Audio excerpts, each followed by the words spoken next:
ጉዳዮች እናምራ ወደ ምክንያቱም ዓለም ዋንጫ ማታም ማውራት እንችላለን። ካናዳም ከቦስኒያ ሄርዞጎቪና ስላለ ግን እንትኖቹ አልተመሳሰሉም። ዋካ ዋካ ላ 2014 እንደገና ደግሞ አሁን ደግሞ ዳይ አይሆን ነገር የሚያዝ ድግግሞች ነገሮች አሉ።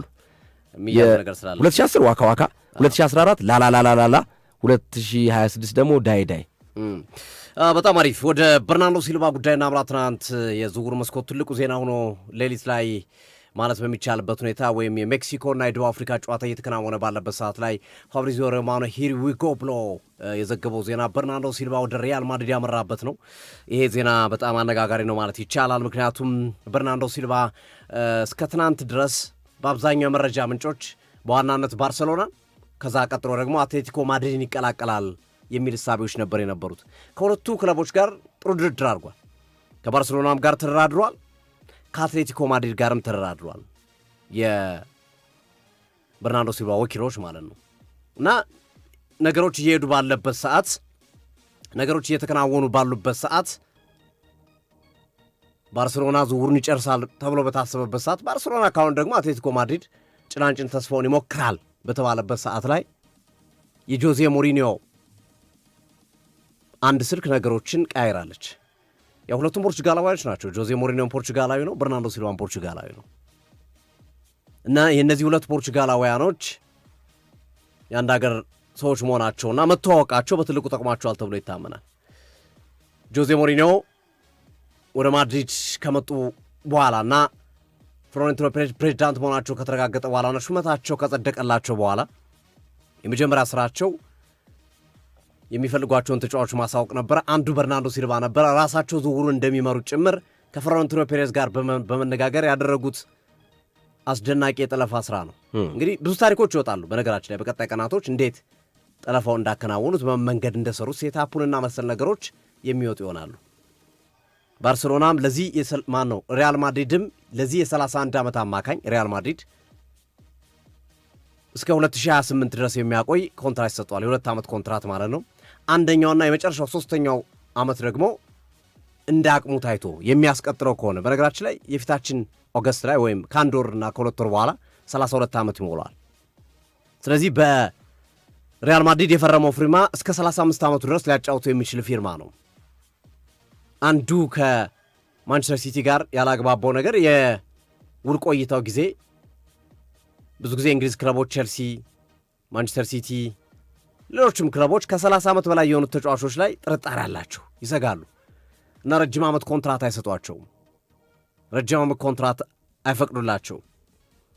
በዚህ ምክንያት በርናርዶ ሲልቫ ሪያል ማድሪድን ለመምረጥ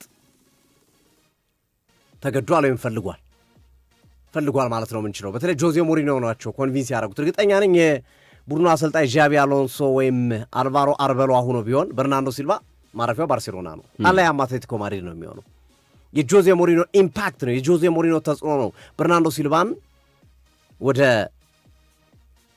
ሪያል ማድሪድ እንዲመጣ ያደረጉ። ባርሴሎናዎች አብደዋል፣ ጭሰዋል፣ በጣም ነው የተናደዱት። ምን ሲሉ ገለጹ? እንዲሁም ዮሐን ክራይፍን አስተያየት ነው የተናገሩት።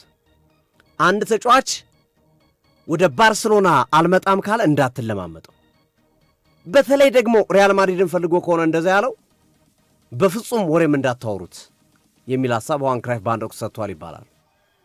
እና ባርሴሎናዎችም ተመሳሳይ ነገር ነው ያሉት። ለገንዘብ ሲል ከርቶናል ነው ትልቁ ነገር፣ ገንዘብ ፍለጋ ነው እንጂ በርናርዶ ሲልቫ መጫወት የሚፈልገው በባርሴሎና ነው። ውስጡ ተከፍቶ ቢታይ ፍላጎቱ ባርሴሎና ነው በርናርዶ ሲልቫ። ግን የቀረበለት ገንዘብ ልቡን አሸፍቶታል። ከማድሪድ የቀረበለት ገንዘብ ጥቅም አሸፍቶታል በሚል አይነት ሐሳብ ያለው ሐሳብ ሰጥቷል። ጧት ደግሞ የባርሴሎና ቅርበት ያላቸው ሚዲያዎች ሲዘግቡ እንደነበሩት ፕራዮሪቲ አልነበረ በርናርዶ ሲልቫ። ለሪያል ማድሪድ እንደ አምስተኛ አማራጭ ያዙት ተጫዋች ነበረ ዝውውሩ ላይ። አንደኛ፣ ሁለተኛ፣ ሶስተኛ ብለህ አማካኝን ትለያለህ እና አምስተኛ ደረጃ ላይ እየተቀመጠ ነው በሚል ያው የብስጭት ስሜት ያለው ይመስላል በባርሴሎና ሚዲያዎች ዘንድ። በጣም ፈልገውት ነበረ በርናርዶ ሲልቫን፣ ምክንያቱም ከሚጫወቱት ያጫወት መንገድ ጋር አብሮ ስክት ይላል ተብሎ ይታመናል። አሁን ትልቁ ጥያቄ የተነሳ ያለው ጆዜ ሞሪኒዮ ያጫወት መንገድ ጋር በርናርዶ ሲልቫ ይሄዳል ወይ ነው።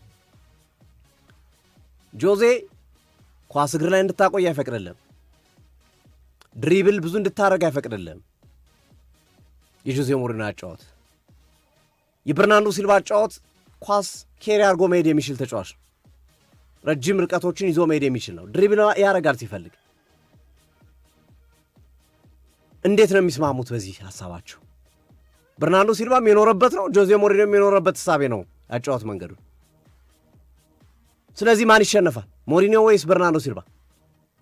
ወይስ በዚህ ውስጥ ግጭት ይፈጠራል? ወይስ በዚህ ውስጥ በርናርዶ ሲልቫ በተጠበቀው ልክ በማድሪድ ላይ ጎላ ይችላል የሚል ስጋቶች በትልቁ ከበርናርዶ ሲልቫ ዝውውር ጋር በተያዘ በረጅሙ እየተነሱ ያሉ ወይም በትልቁ እየተነሱ ያሉ ጉዳዮችን አለ። አንድ ነገር አብሮ ለውይይት እንዲጠቅመን አንድ ሐሳብ ማጣመር ወይም ማየት ተገቢ ነው ብዬ አስባለሁ። በርናርዶ ሲልቫ የሁለት ክለቦች አማራጭ ነበር በመጀመሪያ ደረጃ እንዳልከው ሶፊ፣ አንድ ባርሴሎና፣ ሁለተኛው አትሌቲኮ ማድሪድ። የሪያል ማድሪድ ድንገት መሃል ላይ መቶ ሰርፕራይዝ ነው የሆነው ማለት ነው። በዚህ ሁኔታ ውስጥ እያለ ሃንስ ፍሊክ ብዙም የገፉበት ነገር አልነበረም። ከዚህ ከበርናርዶ ሲልቫ ጋር እንዲያስፈርሙት እንዲመጣ ያን ያህል የገፉበት ሂደት አልነበረም። ግን መረጃዎች ያወጡት ነበር። ባርሴሎና ይነሳል፣ በሌላ በኩል አትሌቲኮ ማድሪድ ይነሳል። ሶፊ በጣም የሚገርም ነገር ማለት ነው። ከዛ ሚዛኑ ወደ አትሌቲኮ ማድሪድ አዘነበለ። የበርናርዶ ሲልቫ ተስማምቶ ነበር እኮ አትሌቲኮ ማድሪድ ጧት አትሌቲኮ ማድሪድ ነው አብደዋል። ሁለቱም ነው ያበሩት። አትሌቲኮ ማድሪድ ትናንት ሐሙስ ጧት ለመስማማት ሁሉን ነገር ለማድረግ ተስማምተው ጨርሰው ከሰዓት በኋላ ሪያል ማድሪድ ገባ። ወይም ለሪያል ማድሪድ ሂር ዊ ጎ አስባለ ማለት ጧት የተስማማውን ነገር ሶፊ ያስቧል። ለዛ ነው ብዙ ጊዜ አድማጮቻችንን እባካችሁ የዝውውር መረጃ የምንነግራችሁን እንደ መረጃ ያዙት። እኛ የነገርናችሁ ዝውውር መረጃ ግን አለቀ ማለት አይደለም። ሙሉ በሙሉ ማሊያውን ይዞ ፊርማ ሲፈርም ብቻ ነው አንድ ተጫዋች ዝውውር ላይ አለቀ የሚባሉና አንዳንድ አድማጮች ትገርሙኛላችሁ። እከሌን እንዲህ ብላችሁን ነበርኩ። አዎ ብለናችሁ ነበር። መረጃ ነው፣ ዝውውር ነው። ጨዋታውን ገንዘብ ነው የሚጫወተው። ጨዋታውን የተለያዩ ገፊ ምክንያቶች ናቸው የሚጫወቱት። ለዛማ ጆኖቢ ሚካኤል እኮ ማንቸስተር ዩናይትድ ሊገባ እኮ ማሊያ ለብሶ ተቀምጦ ነበር እኮ። ቀጥሎ ቼልሲ ገባ። ሙድሪክ ይሄው አሁን ከዶፒንግ ጋር በተገናኘ ቁም ስቅሉን እያየ ነው። ማይካሎ ሙድሪክ እኮ ወደ ለንደን ሲመጣ እኮ ለአርሰናል እንደሚፈርም ነበር የሚያውቀው። ፉክክር ነበር ያውቃል አርሰናልና ቼልሲ። ግን ራሱ የተናገረው ነገር ፕሌን ውስጥ ሆኜ ወደ ለንደን እያበራ ለቼልሲ እንድፈርም ተነገረኝ። እና ዝውውሮች ከባዶች ናቸው። ኢትዮጵያ ውስጥም እንደዚህ ነው። እኛ ስለምናውቀው ነው። ኢትዮጵያ ውስጥ ብዙ እግር ኳስ ተጫዋቾች አሉ። ጧት ገብተው ሆቴል ውስጥ ለአንዱ ክለብ ይፈርማሉ። በር ላይ ሲወጡ ያኛው ይጠብቅና ኖ ስንት ፈረምክ? እኔ ጋር እኮ ብትመጣ እኮ ይሄን ያህል ብር ጨምርልሃለሁ ብለው 100-200 ሺህ ብር እንደሚጨምሩለት ይነግራሉ። እንደዛ ካላችሁኝማ ይዛችሁኝ ሂዱ ይላል። ከሰዓት ሌላ ሆቴል ይገባና ለከላይ ፈረመ ይባላል። ኢትዮጵያ ውስጥ የሚያጋጠመ ነው። ዝውውር ላይ እንደዚህ ነው። ገንዘብ ነው የሚጫወተው። ዕቃ ስትገዙ እናንተ ዕቃ ገዛችሁ፣ የሆነ ቦታ ሄዳችሁ የሆነ ብር አሏችሁ ዕቃ ለመግዛት ማለት ነው። ከዛ እዛው አጠገቡ ትንሽ ትሄዱና ወይም ደግሞ አንደኛው አጠገቡ ያለው ነጋዴ ተፎካካሪ ጠርቷችሁ እኔ ጋር እኮ ብትመጣ እኔ ያልቀንስላለሁ ቢላችሁ እናንተ እንደ ሰው የቱ ጋር ነው የምትሄዱት? እቀንስላችኋለሁ ያላችሁ ሰው ነው። ተመሳሳይ ምርት ነው። ዝውውርም እንደዛ ነው። እኛ ያልነው በሙሉ ይፈጸማል ማለት አይደለም። ግን እንደ መረጃ የዝውውር ተፈላጊዎች እንደ በርናርዶ ሲልቫ እኮ ከአትሌቲኮ ማድሪድ ጋር ጨርሷል እኮ ትናንት ጧት እኮ አልቋል እኮ በቃ ያለቀ ጉዳይ ነው እኮ። ያለቀው ጉዳይ ግን ምን ሆነ? ማታ ሪያል ማድሪድ ጠለፈው። ይሄ የዝውውር ባህሪ ነው። ከአትሌቲኮ ማድሪድና ከሪያል ማድሪድ እናንተ እግር ኳስ ተጫዋች ብትሆኑ አትሌቲኮ ማድሪድ ለመግባት ፈልጋችሁ ሪያል ማድሪድ እምብዛም ነበር አልፈለጋችሁ መጀመሪያ ላይ ግን መጥቶ ሪያል ማድሪድ በቃ ነው እኔ ያስፈርምሃለሁ እኮ ቢባል ኢቭን ገና በስሙ የትኛውን ትመርጣላችሁ? ከአትሌቲኮ ማድሪድና ከሪያል ማድሪድ። እናንተ እግር ኳስ ተጫዋች ብትሆኑ በራሳችሁ እዩት። እንደዛ ነው ዝውውር እንደዛ ነው። ስለዚህ መረጃዎች ይፈሳሉ። ሁሉም ይጠቁማል እኮ። አሁን አርሰናል ጋር እኮ ብዙ ተጫዋች ስሙ ተነስቷል። ማንቸስተር ዩናይትድ ጋር ስሙ ተነስቷል።